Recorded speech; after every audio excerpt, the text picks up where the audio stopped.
So I think without further ado, I'm going to invite Paul to take the stand and tell us about LILAC Housing.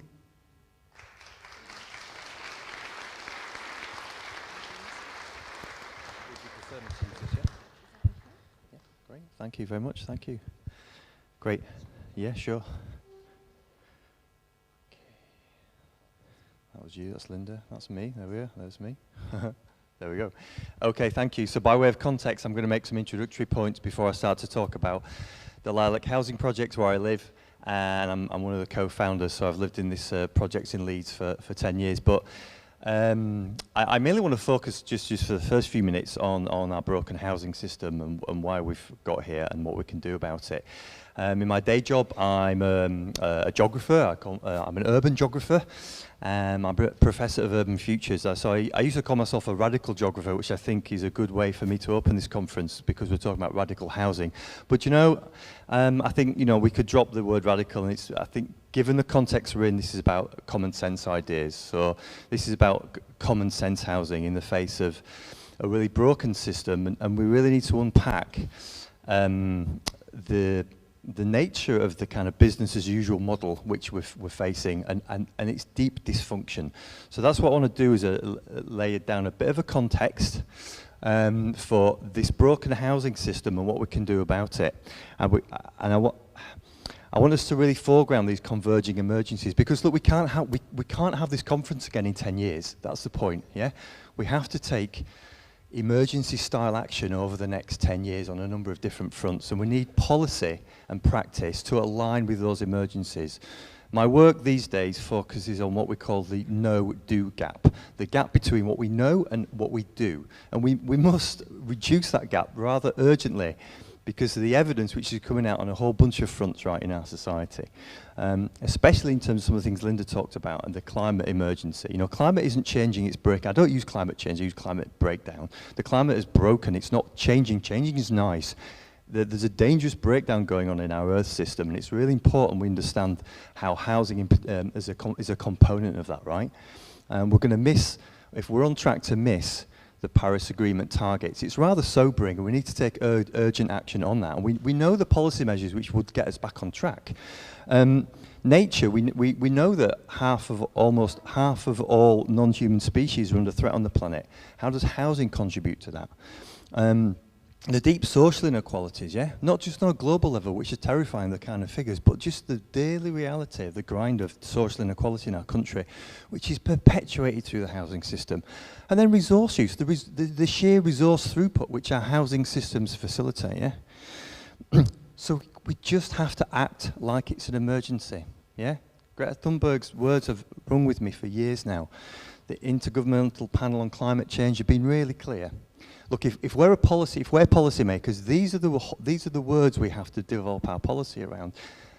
Scientists have run out of adjectives to describe what we are facing. What words are they going to use next? Immediate, rapid, large-scale, unprecedented, far-reaching. And when we all go back to our day jobs, are we implementing policy which embodies the spirit of these words?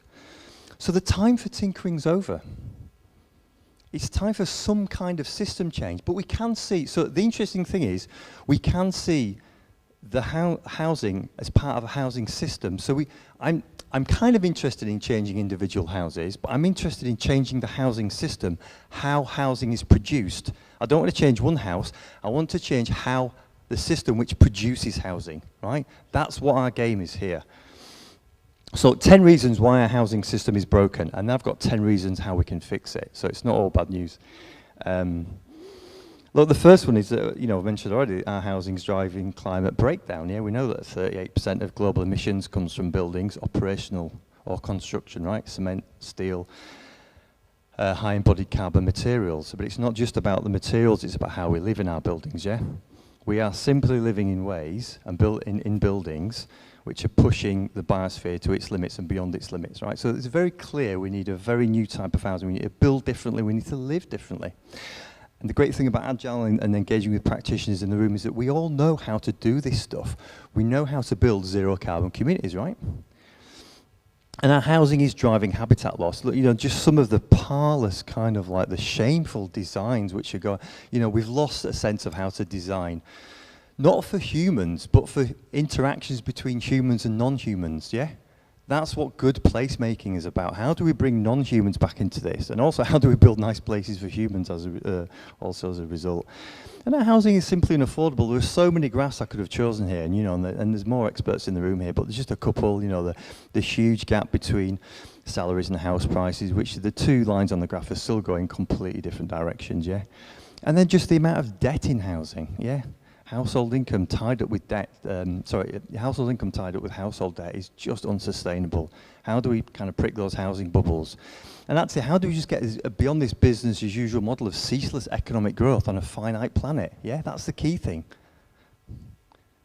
And our housing is just driving social isolation and geographical division. As a geographer, I've got a lifelong pursuit in trying to understand what are the mechanisms which divide us in cities rather than bring us together. Yeah, housing is simply the way our housing markets function is it just creates uneven geographical unevenness, keeps us apart socially, right? Deeply dysfunction geographically, and how do we heal that? Our housing creates precarious lives. We're going to hear from a whole bunch of practitioners today, right? And simply perpetuating precarious lives. That can no longer be a tolerable position for how we deliver housing on so many fronts, and you all know the detail of that, yeah? And our housing's not healthy in all sorts of ways, yeah? Simply the housing we produce is just not healthy in many ways, you know, whether it's indoor or outdoor air pollution or just the environments we live in. Our housing reinforces corporate power. Listen, this is not an anti-corporate rant, but there's simply large corporate players at play who are not doing their bit in terms of creating a functional society in our country, yeah? They're acting as large-scale vacuum cleaners who are sucking up wealth and extracting that wealth to distant boardrooms. And it happens in many different ways, which we'll hear about today, through the land banking system and simply by just allocating land and contracts, right, to a small group of volume builders who simply have no other interest than to develop low-quality products and line the pockets of shareholders. Our housing is increasingly privatised, not just in terms of how it looks and feels, physical gates, which are more and more readily a function of our urban environment, but also who owns that housing stock. Yeah, so I'm actually interested in transcending the binary between public ownership and private ownership. How can we move to a different space, common ownership, community ownership, yeah, so we don't get stuck in those past models. And our housing just creates non-places in all sorts of ways, you know, high-density speculative apartment living, suburban model, both globally and in Britain. There's so many ways that we're just creating non-places. So I'm actually interested in the context of housing, right, rather than just the house itself. And this is a big one. For me, building more just simply won't fix it. We throw this target of 300,000 a year around, right? It's what we build which is important. I'd rather no more homes are built for a few years until we figure out what kind of homes we're going to build, yeah? And there's this huge maldistribution of homes, right, across the country. People living in under-occupied housing, and the levelling up agenda not working. Whole areas and cities need to be brought back into the regeneration story, our towns and villages where people can and should live, right? It's about how we use the existing housing stock, not just this 300,000 home mantra that we keep going on about. I'd rather us not just keep pouring rubbish homes onto the market as a result, which are queuing up an absolute disaster for future generations, yeah? Future generations will not thank us for throwing 300,000 rubbish houses onto the market every year just because it's a target. Look, 10 reasons why community-led housing is the answer. Okay, so I'm a community-led housing activist, practitioner and resident.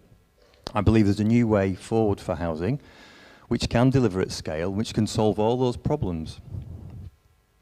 It's a vibrant sector. It includes community land trusts, it includes co-housing, it includes self-help housing, it includes self-build housing, it includes cooperative housing. There's a whole bunch of rich subsectors there, many of you have been involved in, right, which has the power to create a new kind of housing, which I call emergency placemaking, yeah? because we're in an emergency here, we need to take drastic action for a new kind of housing system. So let's look 10 reasons why this is really, really cool and it's brilliant. Community-led housing reduces carbon emissions and energy use, natural materials, predilection to using all sorts of low-carbon materials, but also the sharing economy, yeah? One of the big things about localised community housing schemes is that they reduce resource use and they build in naturally existing sharing economies, right, between households and residents. Community-led housing supports community wealth building, yeah? Locks in wealth, money that sticks to place, all right? Money's recycled locally through all sorts of ways, through supporting other cooperatives, through supporting place-based initiatives, through supporting local regeneration, right? Money that sticks to place, it creates local prosperity. There's enough money in the world, it's about making it stick.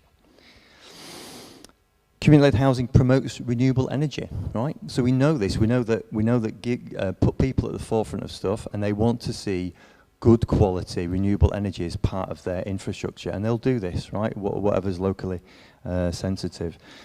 Community-led housing nurtures biodiversity, right? People want to live in good places, and that includes good green places, and they'll do this, right? Whether it's food growing, whether it's a place for nature, hanging out, or productive landscapes.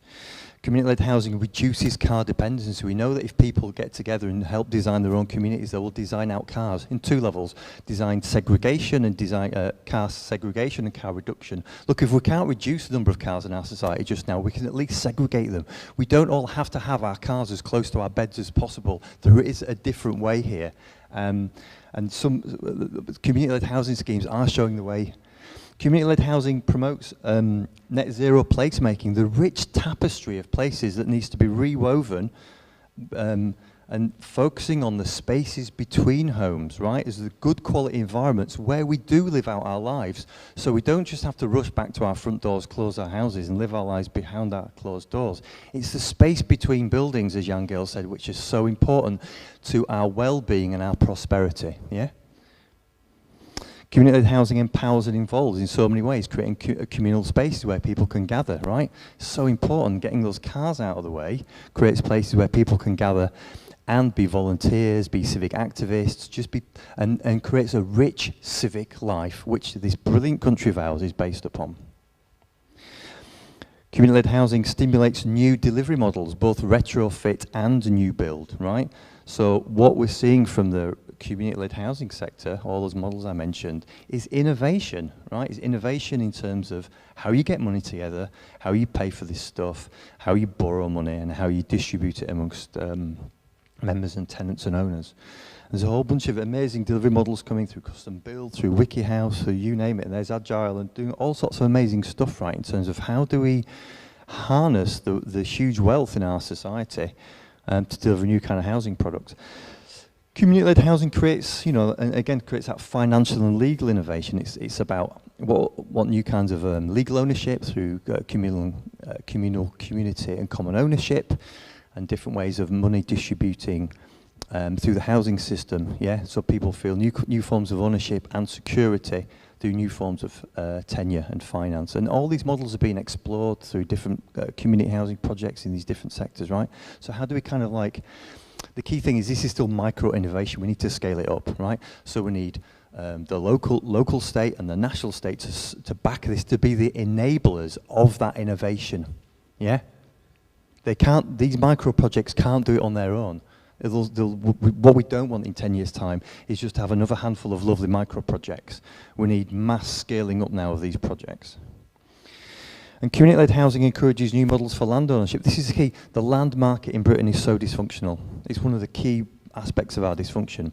You know, the deep concentration of land in the hands of a few private entities, both in all sorts of different contours. So how do we supercharge community land trusts? Yeah, community ownership of land, right? Because makes community stewards of the land, and they'll look after it and care for it. So, a lot of these ideas came together for Lilac Grove, where I live. I call it a laboratory for housing innovation. It's a fantastic place. We've been around for 10 years.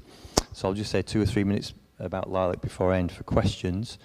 Lilac is a cooperative. It's a member cooperative. It's 20 homes built from straw and timber. We had lots of support from different Homes and Communities Agency, as it was then, as a pathfinder. Craig was our architect, and we trialled early models, which you can see there of the Modcell straw product. So I live in a straw house. It's fantastic. You know, it's low carbon. We're not, you know, we're energy resilient. We use a sharing economy between neighbours. The cost of living is really low. When I first moved in, my gas bill was £200. Okay, now it's 400, but you know, it's still absolutely affordable, right? The point is, you know, I've not had my heating on yet, so there's all sorts of contours of life in Lilac, you know. But I don't just want to make this, don't I live in a nice place, and you're all sitting there thinking, well, I'd like to live there. How do we start to scale these models, right?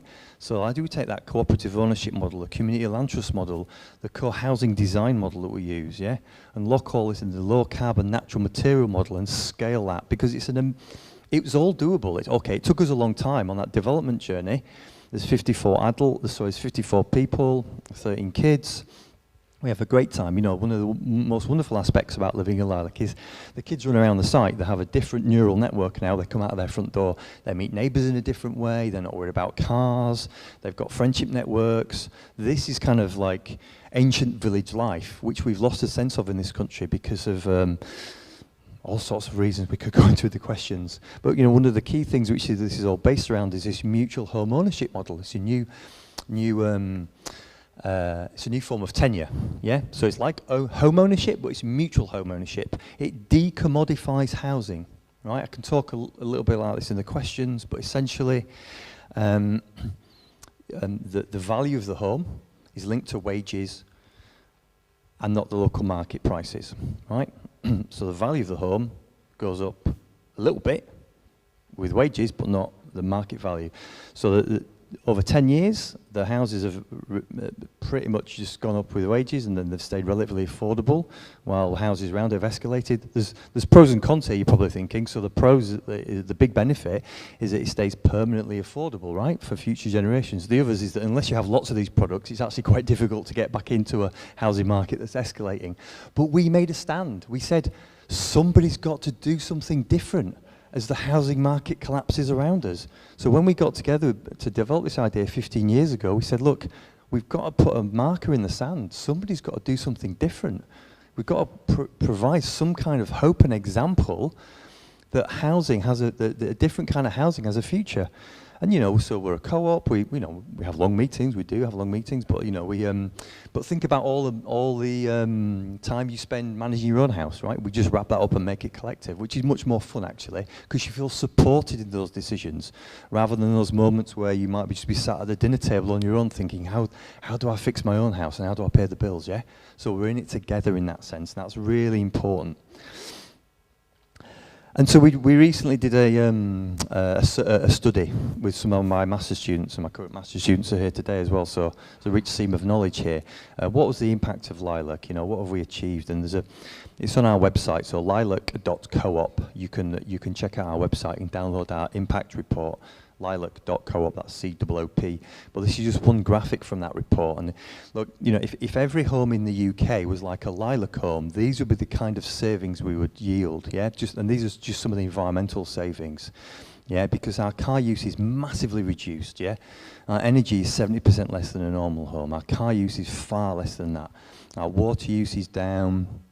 Our recycling rates are fantastic, low, you know, 90% compared to like 40% in Leeds, you know, so we exceed all sorts of things, and we've locked these in through community negotiations, through like the infrastructure we've built, but just through kind of common sense living, and it all can be done. Okay, so we're still pioneers, and we do need to roll this model out, but it's all achievable. So look, I've been juggling with a lot of ideas there, keep going with the juggling theme, so I've thrown out a lot of stuff. I hope that's going to be material for a conversation, and I just want to share examples, Lilac and others in the room, and see what we can, this heady brew, to get this radical housing moving in the compressed timescales we've got, given that emergency context, yeah?